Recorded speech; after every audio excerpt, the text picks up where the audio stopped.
আপনজনরা আপনাকে যতবার ধোঁকা দিবে আমার মনে হয় শয়তানও আপনাকে ততবার ধোঁকা দেয় না, তাই না? আসসালামু আলাইকুম, here is another new video this on from it's Mahadiya. কী অবস্থা সবার? আজকে আপনাদের সাথে শেয়ার করব সারাদিন কী রান্না করলাম।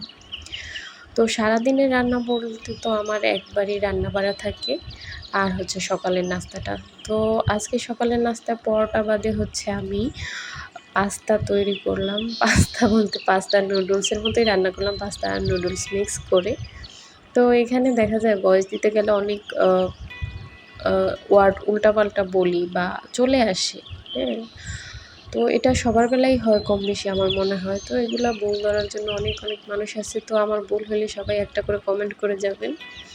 তো এখানে হচ্ছে সকালের নাস্তায় নুডলস রান্না রেডি করলাম, সাথে চা। আর আমার মতো যারা চা পছন্দ করে তারা তো অবশ্যই চা খাবে সকাল বিকাল।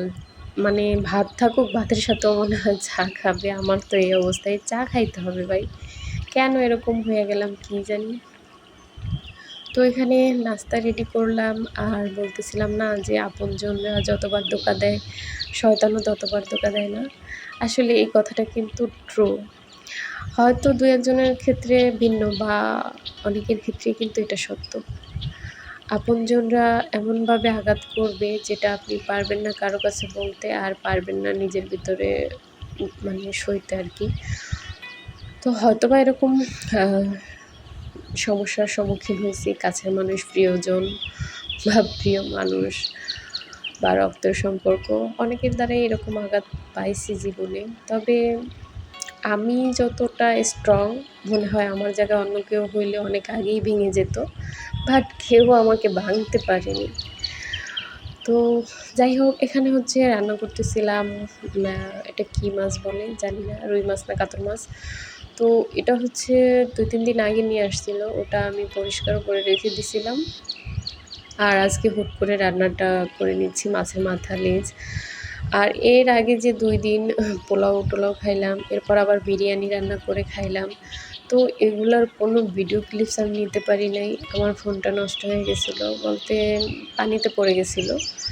আর আস্তে নিজেই ঠিক হয়ে গেছে। তো পানিতে পড়ার কারণে ক্যামেরার ভিতরে পানি ঢুকেছিল, যে কারণে ভিডিও তো কোনো কিছুই আসছিল না। আমার পেজই দেখা যাচ্ছিল না যদি ক্যামেরা অন করতাম, বা কোনো কিছুই আসছিল না আর কি। তো এরপর এই তো ঠিক হয়ে গেল নিজেই পানিটা যখন শুকায় গেল। আর আমার রান্না বাড়াও শেষ, ভাতটা বসায় দিছি। আর এদিকে ভাত বসায় টুকিটাকি কাজ করে দেখলাম যে মানে গোসলের পরেই আমার প্রচুর ক্ষুধা লাগে। সেটা হোক সকালে হোক বিকালে বা যেকোনো সময়, বা কোথাও বেড়াতে গেলে ক্ষুধা লাগে, এটা বলার মতো না। কেন জানি না এটা হয় আমার সাথে। আর বেশি ক্ষুধা লাগে ফ্রি থাকলে। তো যাই হোক, খেতে বসে গেলাম। আরেকজন পড়ালেখা করতেছে। আপনাদের কাছে কেমন লাগলো আমার এই ভিডিও? ভালো লাগলে অবশ্যই আমার পেজ ফলো দিয়ে রাখবেন। টাটা।